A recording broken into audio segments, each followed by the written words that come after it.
Hello student. आज आप लोगों के सामने स्टूडेंट विसर्ग संधि है और कुछ दिन से वीडियो नहीं जा पा रही थी स्टूडेंट। जानते ही होगी त्योहारों का माहौल चल रहा था तो थोड़ी सी इधर उधर जाना आना पड़ गया, ठीक है। इसकी वजह से आप लोगों को वीडियो नहीं मिल पा रही थी। तो आज और बाकी मैंने उसमें PDF वगैरह डाल रहा था, ऐसी बात कोई बात नहीं है कि वीडियो नहीं जा रही थी, बट टॉपिक से रिलेटेड कोई वीडियो नहीं जा रही थी, ठीक है। तो चलिए आज मिलते हैं आप लोगों से विसर्ग संधि। विसर्ग संधि क्या होता है? तो सबसे पहली चीज़ कि विसर्ग संधि किसे कहते हैं, तो ध्यान से समझिएगा कि विसर्ग संधि क्या होता है। विसर्ग संधि अगर मैं बात करता हूँ तो विसर्ग संधि कहते किसे हैं? देखो, जब भी यहाँ पर अगर मैं बात करता हूँ तो जब विसर्ग के बाद स्वर या व्यंजन आने से जो विकार उत्पन्न होता है, ठीक है, समझिएगा। यहाँ पर एक सेकेंड, ये टाइप नहीं हो रहा है ना, इसको मैं लिख देता हूँ। यानी आप लोग नोट कर लीजिएगा कि जब भी विसर्ग के बाद, ठीक है ना, देखो विसर्ग के बाद यानी विसर्ग के बाद अगर कोई स्वर या व्यंजन आने से, ठीक है ना, स्वर या व्यंजन आने से अगर उसमें कोई विकार उत्पन्न होना पाया जाता है तो उसे हम क्या बोलते हैं? उसे हम विसर्ग संधि कहते हैं। क्या कहते हैं? विसर्ग संधि कहते हैं। विसर्ग संधि कहते हैं, ठीक है ना। विसर्ग संधि यानी जब भी विसर्ग के बाद स्वर और व्यंजन आएगा और उसमें कोई विकार का उत्पन्न होना पाया जाएगा तो उसे हम क्या कहेंगे? विसर्ग संधि कहेंगे। चलिए बात आती है पहले रूल और नियम पर, हम लोग देख लेते हैं। तो यहाँ पर आगे चल लेते हैं, पहले नियम को हम लोग समझ लेते हैं। देखिएगा, पहला नियम आप लोगों के सामने ये है, थोड़ा सा इसको बढ़ा देते हैं, ठीक है। चलिए देखते हैं। तो देखिए समझिएगा स्टूडेंट, अगर विसर्ग के पहले अगर अ आ रहा है, और ये देखिएगा विसर्ग के पहले की मैं बात कर रहा हूँ, ठीक है। विसर्ग के पहले की अगर मैं बात कर रहा हूँ, अगर अ आ रहा है, ठीक है, विसर्ग के पहले अ आ रहा है और फिर इसके बाद भी क्या आ रहा है? अ अथवा तीसरा, चौथा, पांचवा वर्ण अगर हो रहा है, ठीक है ना, पांचवा वर्ण अगर आ रहा है तो समझिएगा यहाँ पर यह क्रमशः इसका विसर्ग का क्या हो जाता है? ओ हो जाता है। क्या हो जाता है? ओ हो जाता है। समझ में बात आई ना। यानी विसर्ग के पहले अ तथा विसर्ग के बाद भी अगर अ आ रहा है तो तीसरा, चौथा, पांचवा वर्ण अर्थात अंतस्थ व्यंजन या ह हो जाता है, ठीक है ना। ह हो तो अगर ये देखो अंतस्थ व्यंजन भी अगर होता है ना, जैसे य र, अगर मैं बात कर रहा हूँ य र, और यहाँ पर बात कर रहा हूँ ल और व, और यहाँ पर ह, अगर इनमें से भी कोई आता है ना तो विसर्ग का क्या हो जाता है? ओ हो जाता है। ये चीज़ें आप लोगों को समझ में आ रही होंगी, ठीक है। अब यहाँ पर एक बात समझिएगा स्टूडेंट, क्या होता है कि अगर मैं बात करता हूँ जैसे मनोकुल, ठीक है, एग्जाम्पल लेते हैं जैसे मनोकुल, ठीक है। तो यहाँ पर हम लोग एग्जाम्पल ले लेते हैं, जैसे आप लोगों का उदाहरण है मनोकुल है, ठीक है, मनोकुल है। तो मनोकुल का क्या हो जाएगा? मनोकुल का क्या हो जाएगा? तो देखो मनः प्लस अनुकूल, क्या हो जाएगा? मनः प्लस अनुकूल हो जाएगा, अर्थात यह क्या हो जाएगा? मनोकुल हो जाएगा, ठीक है ना। यानी मनः प्लस अनुकूल हो जाएगा तो यह क्या हो जाता है? मनोकुल हो जाता है। चलिए आगे बढ़ते हैं, इसको थोड़ा सा इरेज कर देते हैं स्टूडेंट, समझ में तो आ ही गया होगा। आगे चलते हैं लेकर के, यहाँ पे समझिएगा कि अगर यहाँ पर आ रहा है, जैसे मनोज की बात कर रहा हूँ, तो मनोज कौन सी संधि होगी? देखिए कई बार ये पूछा भी जा चुका है मनोज। तो मनोज का कौन सा संधि विच्छेद क्या होगा? तो यह इसका जब हम करेंगे तो मनः प्लस ज, मनः प्लस ज बराबर क्या हो जाएगा? मनोज हो जाएगा। उसी के बाद उसी से संबंधित हम लोग देख लेते हैं सरोज। तो सरोज का क्या हो जाएगा? इसका सरोज का सरह सरह प्लस ज, सरह प्लस ज बराबर क्या हो जाएगा, सरोज हो जाएगा। यशोदा की अगर मैं बात करता हूँ तो यह क्या हो जाएगा, यशोदा। ठीक है, यशोदा की अगर मैं बात करता हूँ तो इसका क्या हो जाएगा, यह यशः। ठीक है ना, यश प्लस दा, यश प्लस दा बराबर क्या हो जाएगा, यशोदा हो जाएगा। तपोबल हो जाएगा और आपका मनोरंजन हो जाएगा। इसी प्रकार से इसमें कुछ अपवाद भी आ जाते हैं स्टूडेंट, और अपवाद आ जाते हैं, अपवाद को हम लोग देख लेते हैं। इसमें कुछ अपवाद आ जाते हैं और अपवाद को भी हम लोग देख लेते हैं। देखो, इससे संबंधित कुछ अपवाद देखते हैं। अपवाद, देखो इससे संबंधित कुछ अपवाद भी हैं।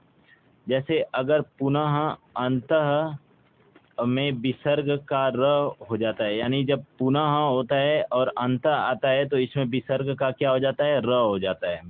देखो, अगर आपका पुनः आए, ठीक है ना, पुनः आ जाए और क्या अंतः आ जाए, और क्या आ जाए, अंतः आ जाए, और इसके बाद अगर ये सारे वर्ड आते हैं तो इनका क्या हो जाता है, इनका र हो जाता है, वो भी आधा र में परिवर्तित हो जाता है। जैसे अगर मैं बात करूं तो उदाहरण इसका हो जाता है पुनर्जन्म।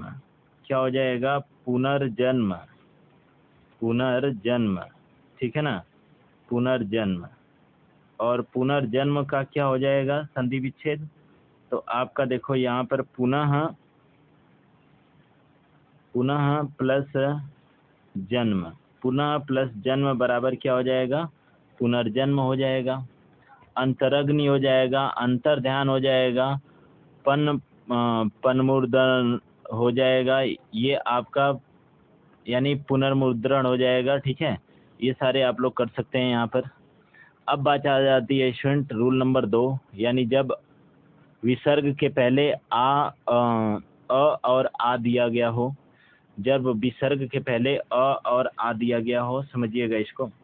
ठीक है, देखिएगा, जब रूल नंबर 2 है यहाँ पे, रूल नंबर आपका क्या हो जाता है, 2 हो जाता है। ठीक है, रूल नंबर 2 हो जाता है। आज सही से पता नहीं क्यों हाथ नहीं चल रहा है स्टूडेंट इस पे। तो देखते हैं यहाँ पर क्या हो जाएगा। तो यहाँ पर नियम क्या होता है, अ, और क्या होता है, आ, अ और आ, और विसर्ग से पहले अगर ये आते हैं, विसर्ग से पहले अगर ये आते हैं, और इसके बाद अगर कोई भी आपका क्या हो, स्वर हो, अथवा आपका तीसरा चौथा पांचवा वर्ण हो। ठीक है ना, यानी वर्गों में से क्या हो, तीसरा चौथा और पांचवा वर्ण आए। ठीक है ना, पांचवा वर्ण आए, या य र ल व अथवा ह आए। ठीक है ना, ये चीज अगर आते हैं तो इस विसर्ग का क्या हो जाता है, इस विसर्ग का र हो जाता है, वो भी आपका इस आधा र हो जाएगा।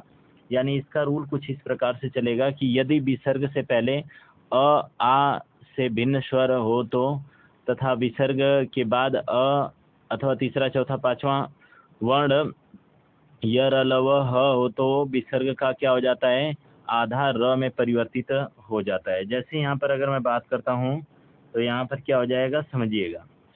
यहाँ पर आप लोगों के सामने ये हो जाता है निर्गुण। जैसे उदाहरण पे ले लेते हैं, उदाहरण पे निर्गुण हो जाएगा। क्या हो जाएगा, तो यह आपका निर्गुण हो जाएगा। निर्गुण का क्या हो जाएगा, तो समझिएगा स्टूडेंट, यह नी प्लस गुण क्या हो जाएगा, निह प्लस गुण, नी प्लस गुण बराबर क्या हो जाएगा, निर्गुण हो जाएगा। दुराचार अगर मैं बात करता हूँ तो यह हो जाएगा, दूसरा आपका होता है दुराचार, दुराचार है, सॉरी ये दुराचार होगा। ठीक है, दुराचार हो जाएगा। और दुराचार का क्या हो जाएगा, तो यह दु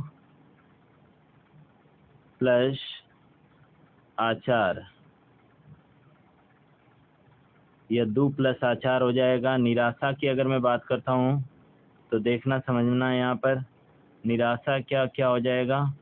तो निराशा का हो जाएगा नी प्लस आशा, ठीक है ना, नी प्लस आशा, यह क्या हो जाएगा, निराशा हो जाएगा।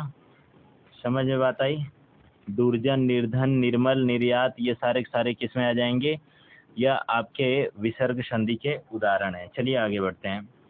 अगला टॉपिक आप लोगों का रूल नंबर 3 आ जाता है। कौन सा, तो रूल नंबर 3 आ जाता है, और ध्यान से समझिएगा स्टूडेंट, ठीक है ना। रूल नंबर 3 आ जाता है। चलिए यहाँ पर देखते हैं रूल नंबर 3। तो देखो ध्यान से समझना है, यहाँ पर विसर्ग से पहले कोई क्या हो, स्वर हो, विसर्ग से पहले कोई स्वर हो, और इसके बाद अगर मैं बात करता हूँ च, छ, और क्या हो जाएगा श, और क्या हो जाएगा यहाँ पे स के बाद अगर ये स इतने वर्ण अगर आते हैं तो इस विसर्ग का क्या हो जाता है, तो इस विसर्ग का आपका क्या हो जाएगा, स हो जाएगा, ठीक है ना। इस विसर्ग का क्या हो जाएगा, स हो जाएगा। जैसे विसर्ग के पहले स्वर तथा विसर्ग के बाद अगर मैं बात करता हूँ च, छ, स हो, तो विसर्ग का स हो जाता है, यानी बड़ा वाला स का आधा हो जाता है। जैसे निश्चिंत, ठीक है ना, जैसे यहाँ पर अगर मैं बात करता हूँ तो निश्चिंत हो जाएगा, जैसे निश्चिंत,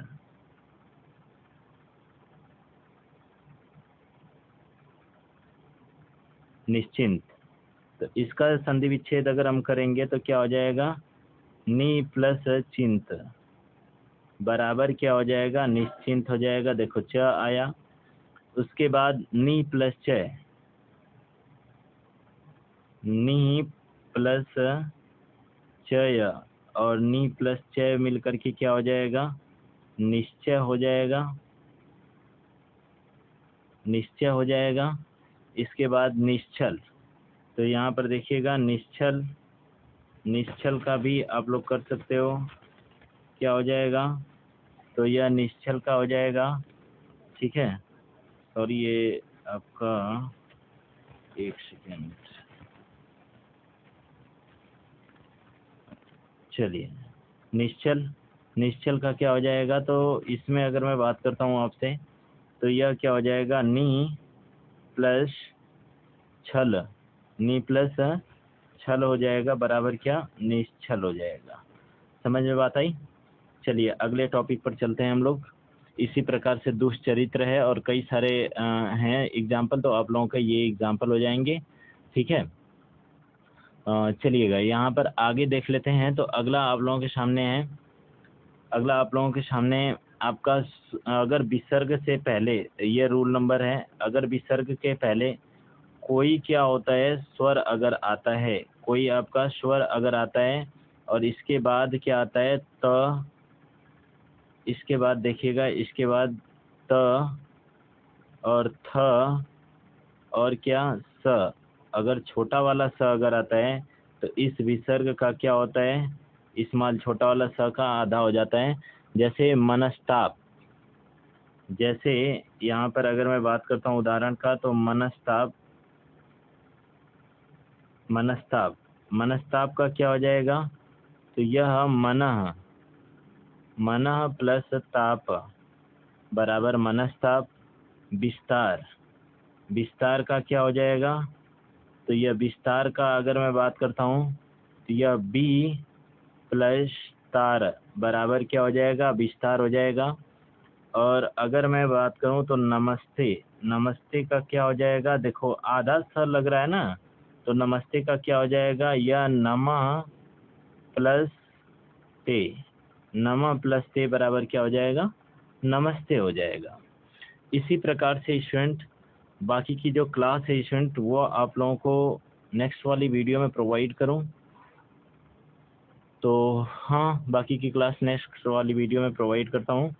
और आज के लिए इतना स्टूडेंट, मिलते हैं नेक्स्ट वीडियो में, तब तक के लिए धन्यवाद। वीडियो को लाइक शेयर और सब्सक्राइब करते रहिएगा, ठीक है।